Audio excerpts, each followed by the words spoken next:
Bonjour.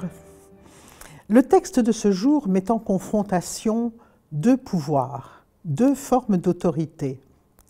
La première nous est familière, tant elle évoque les jeux politiques auxquels nous pouvons assister quotidiennement. En cause, un monarque, Hérode, et ses sujets. Ils sont en conflit pour des raisons économiques. Les villes côtières, Tyr et Sidon, ont besoin d'être approvisionnées en blé et ce blé se trouve sur les territoires d'Hérode.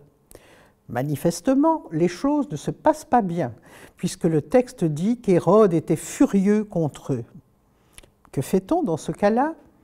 On négocie, on parlemente, on cherche des compromis et des alliés. Ici, en l'occurrence, le chambellan, c'est-à-dire l'officier de chambre du monarque.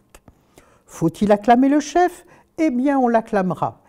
Et voici Hérode discourant en grande pompe, tandis que le peuple l'ovationne à la façon d'une idole.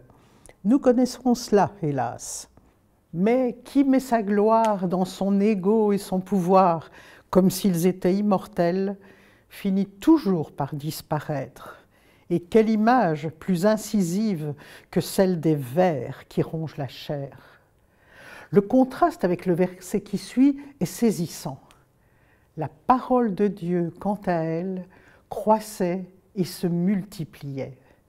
Face au pouvoir humain, dérisoire dans sa gloriole, la fécondité d'une parole. On se souvient de cet encouragement du Créateur aux humains dans la Genèse. Croissez et multipliez-vous.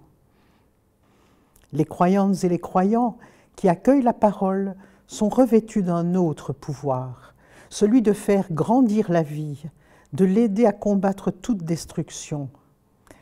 Pas de grande cérémonie fastueuse ici, le jeûne, la prière, le repas eucharistique. Et c'est le souffle de Dieu qui guide ceux qui, comme Barnabas et Shaoul, sont appelés à ensemencer la terre de cette heureuse annonce. Lorsque nous dirons en finale du Notre Père, c'est à toi qu'appartiennent le règne, la puissance et la gloire, rappelons-nous ce qu'il advint d'Hérode et de ce qu'est vraiment le règne de Dieu.